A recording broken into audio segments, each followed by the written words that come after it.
Indie Attack once more with more Speccy Jam. I am Woody. I am Kelson. And today we are talking about Teddy Tea Leaf. Yes, we are. That is by Stu Hogarth. Team Smiling Bag. There's contributions by Tony Connell and Malcolm Brown, it says. And Teddy Tea Leaf is... it's a funny thing, Teddy Tea Leaf. It's a stealth game. It is a stealth game. You play as a teddy bear who steals things from people. Right. And...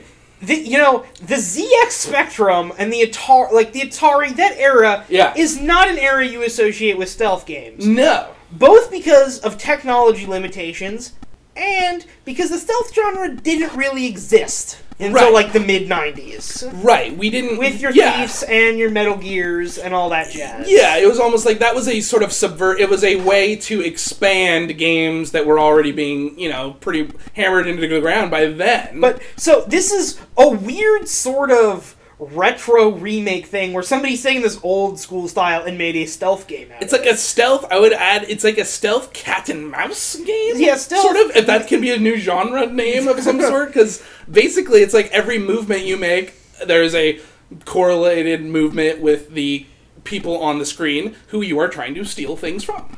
Yes. And it sounds simple enough, Yeah, there are a series of levels in this. Each level you have a different kind of object you want to steal from somebody, and they have different routines. Like the first one is this guy going out to take his trash out. Right. And so you need to sneak into his house and steal his stuff when he's outside. Right. And then in another one, you might need to sneak in to a store to steal drinks, and you can walk and be in someone's line of sight, but only when they're lazy.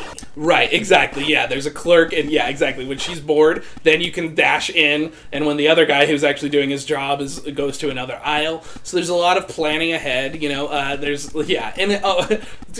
beyond the gameplay, it's genuinely funny. Yeah, there's some definite humor in this one. It's definitely like... The writing in this is good, there's kind of an escalating story about Teddy's kleptomania. Right. Yeah, he becomes quite the notorious criminal and eventually goes for a huge heist, which is hilarious, and then the final level being really funny, in my opinion. And there's a lot of humor in games that doesn't work, but this one, I think because, games that are old school, it reminded me of, like I said to you, Woody, like LucasArts games, or, old school, where it was, these weren't, kind of it wasn't meta. It's a little subversive and a little meta, but not in a way that's, R-rated or anything? Well, yeah, it's not R-rated, and it's not ho ho, nudge nudge, wink wink, this is a video game. It's more meta about the character. Not so much oh, this is a video game, dude, and isn't that crazy? And I'm gonna bend your expectations, which in its own way has become what we expect from humor in games. Whereas this is just genuinely funny, there's a lady you have to steal. She has many engagement rings,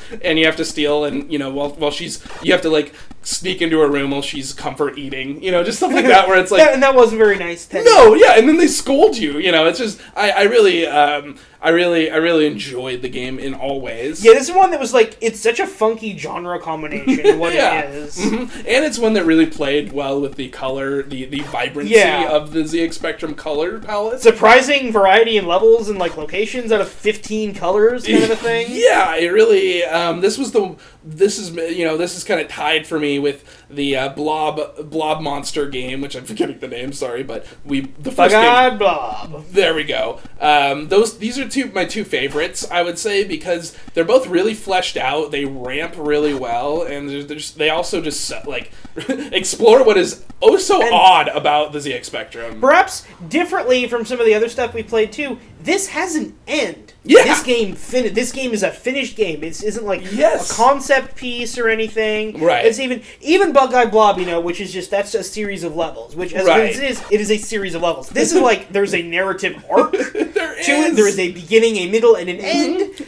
And so, out of all the games we played, this is probably the highest recommendation because it's probably the most playable and the most surprising, maybe? I think so, out of all of them? It really did. It surprised me is a perfect way of putting it. And because it's kind of thing, too, I can't recall the last time I played a 2D overhead stealth game because there aren't many of those that exist. Yeah, it's you want this game you think of as a roguelike, but it's the opposite of it because you're not engaging enemies, you're not upgrading, you're not any of that stuff that you're used to in this presentation.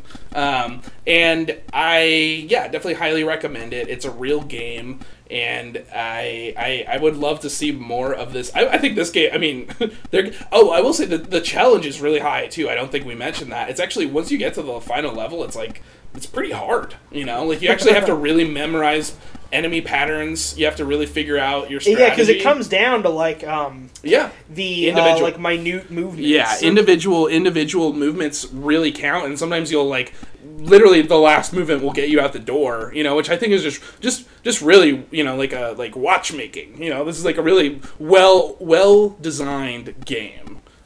So yeah, highly recommending from both of us. Yeah. Teddy T. Leaf.